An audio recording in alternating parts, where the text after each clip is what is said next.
L'agenda de la Chine ne se limite pas à l'Ukraine, mais l'Ukraine est un élément important d'un plan chinois plus vaste visant à établir un nouvel ordre mondial.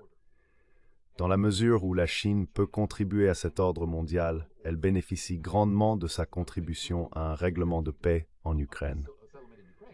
Aucun autre pays ne bénéficie autant de la paix en Ukraine, sauf bien sûr les Ukrainiens, que la Chine, à mon avis. Les personnes qui veulent le moins la paix sont la Grande-Bretagne, l'OTAN et les États-Unis. Ils ne voient rien de bon dans la paix pour l'Ukraine, car cela sape leur agenda de renforcement militaire long terme de l'Occident sur une décennie ou plus, et saperait la justification de cela.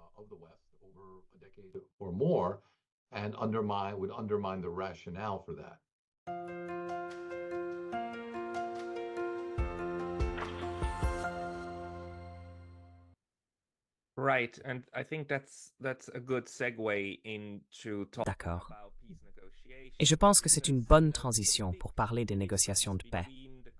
La grande différence entre le carnage que nous voyons en Ukraine et celui que nous voyons à Gaza est que celui en Ukraine est une guerre classique du XIXe siècle, à propos d'objectifs politiques, même au XXIe siècle. Cela a été ainsi depuis le début. La guerre clausewitzienne est l'extension de la politique par d'autres moyens. Cela signifie que le réglementer se politique, d'une manière ou d'une autre. It will be a political one, like one way or another. So if the strategy of Russia now is Donc, si la stratégie de la Russie est maintenant de mettre autant de pression que possible pour obtenir une zone tampon qui peut être utilisée comme monnaie d'échange, cela suppose qu'il y aura des négociations. Nous voyons cela des deux côtés. Vladimir Poutine a répété à plusieurs reprises « Nous devons négocier ». L'Occident dit aussi que nous avons besoin d'un processus de paix, et ils organisent un sommet pour la paix en Suisse, ce qui, à mon avis, est plus une mise en scène. J'ai parlé à Balázs Orbán, le conseiller politique de la Hongrie, l'autre jour, et il a dit que la Hongrie soutient cela, parce qu'ils soutiennent tout processus qui pourrait mener à de véritables négociations de paix, et cela pourrait en être un. C'est bien que des nations comme la France,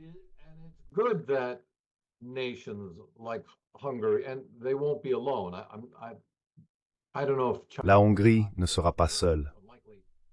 Je ne sais pas si la Chine y va ou non. La dernière fois que j'ai entendu, il est peu probable qu'il soit là. Mais il y a beaucoup de sceptiques de l'approche ukrainienne, qui soutient que le monde entier devrait s'unir autour du plan de paix de Zelensky. Ce plan exige le retrait des forces russes et la reddition de la Russie à l'Ukraine, et c'est la seule chose qui mérite d'être négociée. Je pense que la présence de nations comme la Hongrie apportera un peu de réalisme au débat, qui autrement n'aboutiront à aucun accord. Ainsi, la situation pour l'Ukraine n'est pas très heureuse en abordant ces négociations à Genève. S'ils ne font pas de concessions pour créer des conditions plus réalistes, comme des nations comme la Hongrie le comprennent, alors il n'y aura pas de sommet de paix. Then there will be no peace summit. They will have a large number of countries not signing on to the final. Ils auront un grand nombre de pays qui ne signeront pas la déclaration finale. Cela sera perçu comme une défaite pour l'Ukraine et un échec pour la diplomatie ukrainienne. Un scénario plus optimiste est que, compte tenu de la composition des nations qui tend à favoriser fortement le plan de paix ukrainien, les nations dissidentes puissent ajouter certains points réalistes au projet final. Cela pourrait servir d'ouverture à la Russie. Beneficial outcome, I think, of this. And if everyone more or less is on board with this, Si tout le monde est plus ou moins d'accord avec cela, y compris certains des sceptiques, alors Zelensky peut encore rentrer chez lui et dire « Notre diplomatie a été victorieuse parce que regardez combien de personnes ont soutenu le projet global. » La prochaine étape serait de commencer une sorte de négociation avec la Russie. C'est cette période intermédiaire entre ce que l'Ukraine veut et ce que la Russie est prête à discuter où nous n'avons pas beaucoup de connectivité. Nous n'avons pas une idée claire de qui pourrait agir en tant qu'intermédiaire. Bien que pour être juste, beaucoup de gens ont parlé de la Chine. Although, to be fair, many people have talked about China. And but China is as much in Russia. Mais la Chine soutient autant la Russie dans cette affaire que franchement les États-Unis soutiennent l'Ukraine. L'agenda de la Chine ici ne se limite pas à l'Ukraine, mais l'Ukraine est un élément important d'un agenda chinois plus large, visant à établir le cadre d'un nouvel ordre mondial. Dans la mesure où la Chine peut contribuer à cet ordre mondial, et je dirais en contribuant à un règlement de paix en Ukraine, elle en bénéficie grandement. Aucun autre pays ne bénéficie autant de la paix en Ukraine, sauf, bien sûr, les Ukrainiens, que la Chine, à mon avis. Except, of course, the Ukrainians, than China does, in my opinion. And the people who suffer, who want peace least. Les personnes qui veulent le moins la paix sont bien sûr la Grande-Bretagne, l'OTAN et les États-Unis. Ils ne voient rien de bon dans la paix pour l'Ukraine, car cela sape leur agenda de renforcement militaire à long terme en Occident sur une décennie ou plus. Cela saperait également la justification de ce renforcement, surtout si, de ce sommet de la paix, devait émerger une vision d'une nouvelle architecture de sécurité ou d'une conférence de paix incluant la Russie. Je pense que les États-Unis voudraient jeter de l'eau froide sur cette idée, autant qu'ils le pourraient, bien qu'ils ne puissent peut-être pas le faire. Much as it possibly could. Yeah, It may not be able to do so. I mean, yeah, if China and Je veux dire, si la Chine, avec la Russie et l'accord de l'Ukraine, parvenait à organiser quelque chose comme une conférence pour la sécurité et la coopération à Pékin, ce serait significatif. Nous avons vu la Chine devenir plus assertive dans la médiation de paix. Par exemple, elle a réuni l'Iran et l'Arabie saoudite. Ils essaient d'unir des adversaires stratégiques plutôt que de diviser pour régner. La Russie a déclaré que le plan en 12 points de la Chine était acceptable, et l'Ukraine ne s'y est pas opposée non plus, parce qu'ils ont une relation. Ukraine actually said they didn't oppose it either because they have Right. a relationship. So there is an avenue and an opening. The question Il y a donc une avenue et une ouverture. La question que je me pose est de savoir si M. Poutine et de nombreuses élites russes pensent en termes de processus à long terme. Ont-ils actuellement un processus en tête qui mène à leurs résultats souhaités, ou est-ce encore flou? Il doit y avoir une justification politique derrière la poussée militaire pour parvenir à un règlement négocié. Quelle serait cette justification, selon vous? Est-ce pour négocier et forcer les Américains à accepter une fin négociée? a negotiated end. Well, I've argued since the very beginning of the war, the first. Eh bien, j'ai soutenu depuis le tout début de la guerre qu'il n'y a vraiment aucune incitation à négocier la paix tant qu'il n'est pas clair pour les parties impliquées dans le conflit que l'issue est inévitable. Quelles que soient les ressources engagées ou susceptibles d'être engagées, un camp va clairement triompher à la fin. Cette réalisation, je pense, s'est installée en Russie. Elle a été adoptée par des composantes significatives de l'élite ukrainienne, je dirais. Et elle est certainement comprise par de nombreux spécialistes militaires en Europe, à la fois proches du gouvernement ou récemment retraités, ainsi qu'aux États-Unis. As well as in the United States. But the problem that exists for the West. Mais le problème pour l'Occident est qu'il y a des élections. En tant que politicien, vous ne pouvez pas revenir sur des paroles et des engagements récents. Si vous le faites, cela sera évoqué, et vous serez dépeint comme quelqu'un qui a soit menti, soit rendu le pays peu fiable.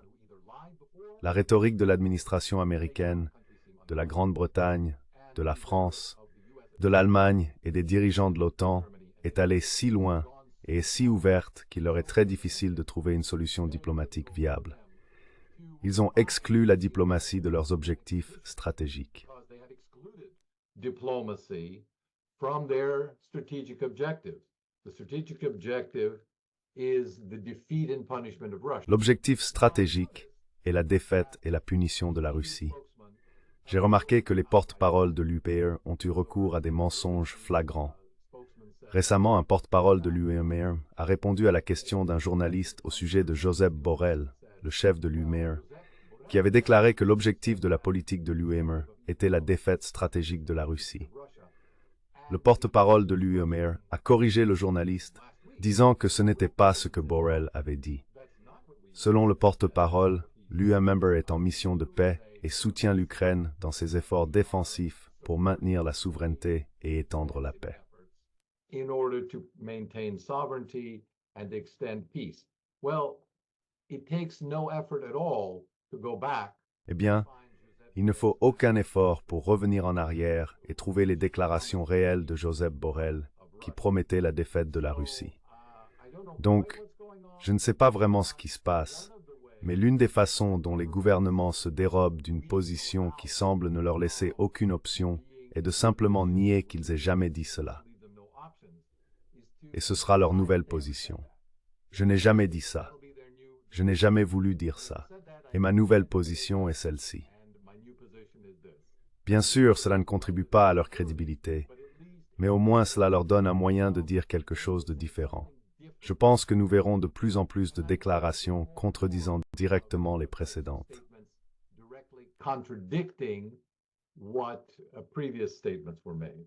I have come to that conclusion too. So when Je suis arrivé à cette conclusion aussi.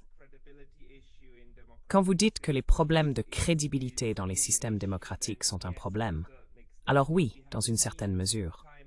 Nous avons vu maintes et maintes fois que l'art de la politique en Occident consiste à contrôler le récit des 6 semaines actuelles. Tout ce qui est plus ancien que cela, les gens ne s'en soucient pas ou ne s'en souviennent pas. Pendant la pandémie de COVID-19, nous avons vu des revirements éhontés de déclarations précédentes. Les politiciens affirmaient « Non, cela a toujours été notre position. Notre position a toujours été que X est le cas, même s'ils avaient initialement fait Y. » Ils insistaient ensuite « Non, Y a toujours été le cas. » Et cela ne les a pas blessés. Cela ne les a pas blessés. time and again, and it didn't hurt them. It didn't hurt them. Interestingly Quite enough, right. Fait intéressant. C'est différent pour d'autres systèmes comme la Chine, où ils disent simplement « D'accord, nous avons changé de politique. Point final. » Ils ont apporté des changements radicaux pendant la phase COVID-19. Et c'est ainsi que cela s'est passé. Donc je crois que si une décision politique était prise en Occident pour adopter une stratégie différente, ils la présenteraient comme si cela avait toujours été leur stratégie. La question est de savoir comment y parvenir. Pour le moment, il y a encore la question des troupes de l'OTAN sur le terrain en Ukraine, ce qui serait une escalade massive. Il semble que cela aille à l'encontre de cela. Mais depuis environ 4 semaines, cela a été sérieusement envisagé. Donc la question est de savoir s'il faut escalader davantage vers un conflit direct avec la Russie ou accepter l'inévitable. or actually accept the inevitable. If Navas Judalesli, I continue to think that a massive visible qu'une escalade massive visible des troupes de l'OTAN dans les capacités de combat de première ligne est peu probable. Il ne fait plus guère de doute que les conseillers et le personnel de l'OTAN sont intégrés dans l'ensemble de l'armée ukrainienne, offrant des conseils, une formation, un soutien au ciblage et partageant des renseignements. À cet égard, il s'agit d'un effort de guerre conjointement dirigé. Cependant, les effectifs doivent être maintenus relativement faibles, car, dans l'esprit de beaucoup, je parlerai juste pour les Américains, l'idée de bots sur le terrain en grand nombre suggère un niveau d'engagement totalement différent. suggests a totally different level of commitment. And I cannot imagine that Et je ne peux pas imaginer que même l'administration Biden ou toute administration européenne serait si insensée, surtout dans la période précédant les élections américaines et autres élections européennes, de risquer d'envoyer des troupes qui pourraient facilement être frappées, entraînant des centaines de morts. En d'autres termes, nous avons des troupes ukrainiennes qui meurent en grand nombre. Ces chiffres ne sont pas largement publiés, mais ils sont discutés sur les chaînes Telegram et par diverses sources, en particulier l'armée russe, et il y a rarement un déni de l'ampleur de ces chiffres dans les sources ukrainiennes. nous pouvons supposer qu'il s'agit d'un très grand nombre de troupes qui meurent.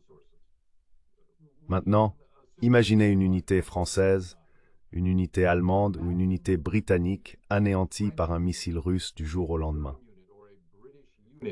That gets wiped out by a Russian missile overnight. I don't think that can be hidden. Je ne pense pas que cela puisse être caché très longtemps. Ils ne le feront pas savoir. Mais une fois que cela se produira, le coût réel de la guerre deviendra apparent pour les électeurs. Ces électeurs devront décider en quelques semaines s'ils veulent continuer cette politique ou non. Quoi que vous en pensiez, les gens aux États-Unis ne vont probablement pas voter aux élections présidentielles en se basant sur la question de l'Ukraine. C'est une question lointaine. La pensée générale est que nous allons jeter de l'argent sur le problème et qu'il disparaîtra. Ce n'est pas comme l'implication des États-Unis à Gaza, qui implique de nombreuses forces politiques nationales se battant pour le contrôle de ce récit. Il n'y a pas de débat sur le contrôle du récit en Ukraine. Tout est en faveur de l'Ukraine.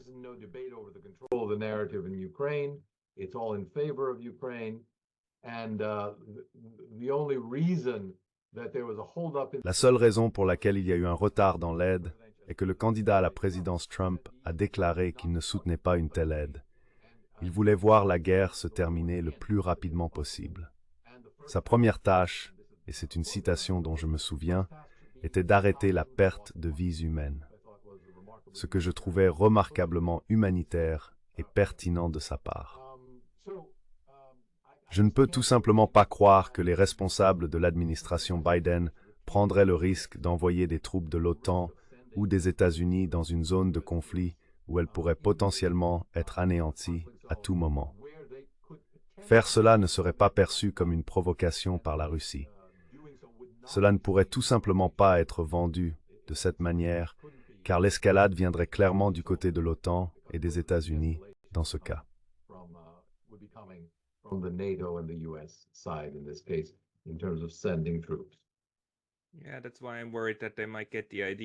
Oui, c'est pourquoi je crains qu'ils ne se contentent d'envoyer quelques troupes polonaises ou d'autres forces de l'OTAN de rang inférieur. Mais n'allons pas là. Supposons que cela s'arrête parce que j'aimerais passer les dernières minutes à me concentrer sur un article paru le 16 avril dans Foreign Affairs. Cela m'a surpris, ainsi que beaucoup d'autres. L'article s'intitule « Les pourparlers qui auraient pu mettre fin à la guerre en Ukraine » par Sergei Radchenko et Samuel Charap. Ils discutent d'un projet d'accord de paix d'Istanbul sur lequel ils travaillaient. La raison pour laquelle je pense que c'est important est que Foreign Affairs a tendance à être extrêmement belliciste, et je les déteste beaucoup.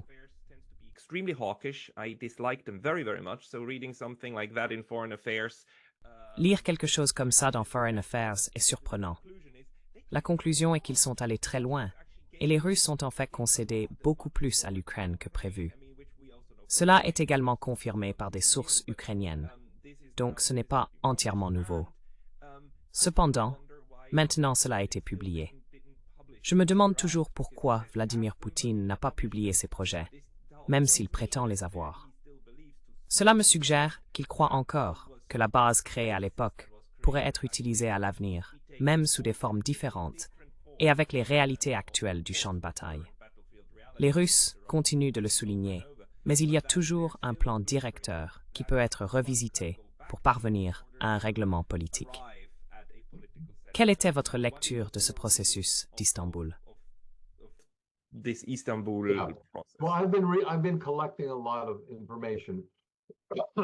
Eh bien, j'ai recueilli beaucoup d'informations. Je crois que c'était soit le Financial Times, soit le Wall Street Journal, peut-être le Wall Street Journal qui a publié ce qu'il prétendait être les accords. Die Welt a également publié une version qu'il disait être les accords. Les versions qui ont été publiées font moins de 20 pages, ce qui n'est pas suffisant pour le genre de détails qui ont été discutés ou dont on n'a pas parlé comme étant l'accord. Donc, nous just exergepskisk vwesurigenakothe Minsk evat le cadre. Here are the Minsk Accords is actually the framework. And the framework is a simple one. Et le cadre est simple et intéressant. l'Ukraine deviendrait un pays neutre de manière permanente en échange de garanties occidentales pour sa sécurité, que la Russie reconnaîtrait également comme valides ou auxquelles elle pourrait éventuellement se joindre d'une manière ou d'une autre. La relation exacte entre les accords de sécurité mutuelle n'est pas claire. Ces arrangements de sécurité mutuelle pourraient être bien liés au nom de la souveraineté ukrainienne dans le cadre d'une conférence de sécurité pan-européenne.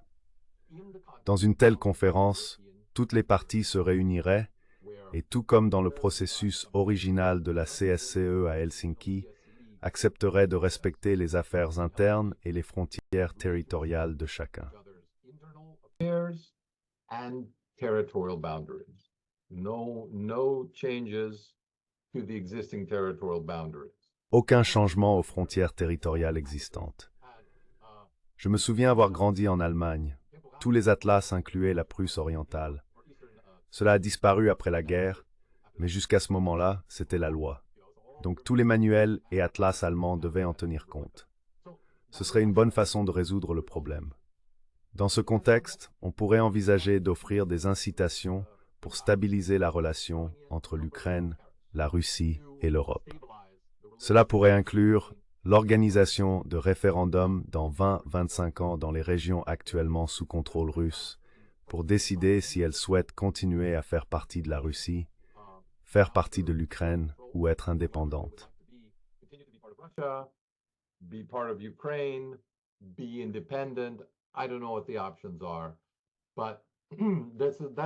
Je ne sais pas quelles sont les options, mais j'ai déjà suggéré avec mon collègue Jill Doctorow que projeter ce genre de référendum sur la prochaine génération permettrait de laisser suffisamment de temps pour que la guérison et la reconstruction commencent. Nous devons également aborder la question des sanctions, qui est devenue un casse-tête international majeur. Tout le monde sanctionne tout le monde. C'est comme une fusillade dans le Far West, où tout le monde commence à tirer sans savoir sur qui il tire, pourquoi ou quelles seront les victimes.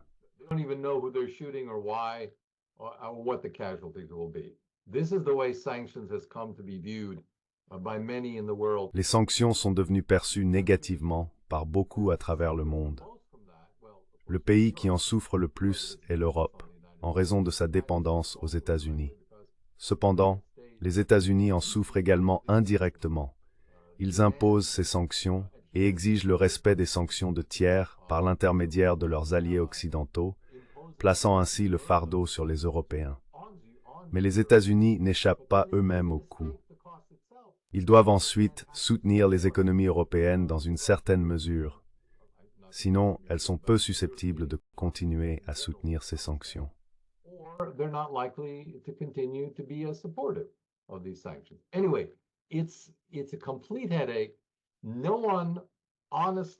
C'est un casse-tête complet. Personne ne comprend honnêtement les ramifications. Personne ne comprend comment fonctionnent les sanctions ou comment les régimes de sanctions opèrent. C'est une énorme industrie qui se nourrit d'elle-même et se multiplie. Nous devrions revenir au principe de l'Organisation mondiale du commerce et de la Charte des Nations unies qui interdisent explicitement les sanctions comme arme d'influence politique. À un moment donné, nous devons vraiment nous occuper de cela, car cela devient un problème impossible qui nuit à tous les aspects de la vie internationale, politique, culturelle, sociale et éducative.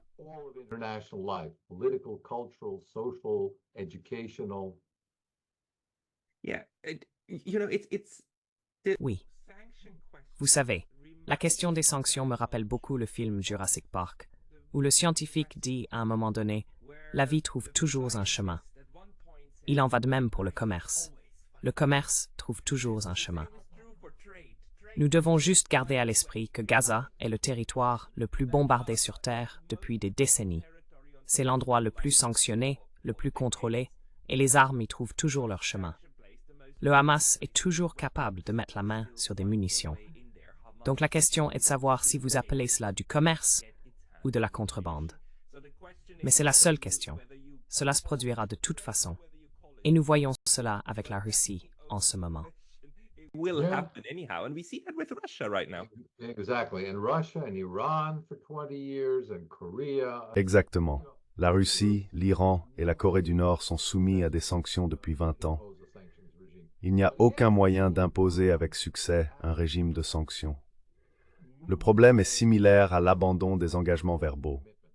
Les politiciens occidentaux, et pas seulement les politiciens occidentaux, font souvent des déclarations politiques comme s'il s'agissait de dictats moraux, comme s'il s'agissait de proclamations de Dieu lui-même. En conséquence, ils n'ont nulle part où se tourner pour admettre l'échec. Ils ne peuvent pas dire « en réalité, nous ne pouvons pas faire cela » ou « nous avons essayé cela mais avons échoué ». Au lieu de cela, ils se sentent obligés de continuer à échouer parce qu'ils ne peuvent pas changer leur dogme. We can't, change our dogma on this. We have to somehow escape this. Nous devons échapper à ce cercle vicieux où de mauvaises politiques sont créées par des personnes qui s'engagent dans une moralisation extrême et ne peuvent donc pas reconnaître qu'elles ont pu faire une erreur. Un exemple classique est toute déclaration faite ces dernières années, mois ou semaines, par le sénateur Lindsey Graham. Il en est maintenant arrivé au point de préconiser de bombarder l'Iran parce qu'il soutiendrait ostensiblement le Hamas. Même le gouvernement israélien ne va pas aussi loin. Personne ne va aussi loin. Pourtant, il reste un sénateur influent aujourd'hui. Ce sont le genre de personnes que nous voyons à la télévision tous les jours. Ils obscurcissent nos esprits avec des absurdités, nous empêchant de voir la réalité telle qu'elle est et d'agir en conséquence. Seeing the reality as it is and acting upon it. Very dangerous, very dangerous. Très dangereux non-sens. Car si le non-sens est cru, il peut devenir une politique. Mais je pense que nous devons en rester là. Nikolai Petro, merci beaucoup pour votre temps. Tout le monde, consultez le livre de Nikolai, La tragédie de l'Ukraine. Les gens peuvent-ils vous suivre sur Twitter et d'autres canaux? Follow you on Twitter and other channels? Not Twitter, but Pas Twitter, mais j'ai un site web. Tuck, je publie y compris les commentaires, et sur mon site web, qui est npetro.net. npetro.net. npetro.net, c'est ça tout le monde. Nikolai, merci beaucoup. Bonne nuit. Good night.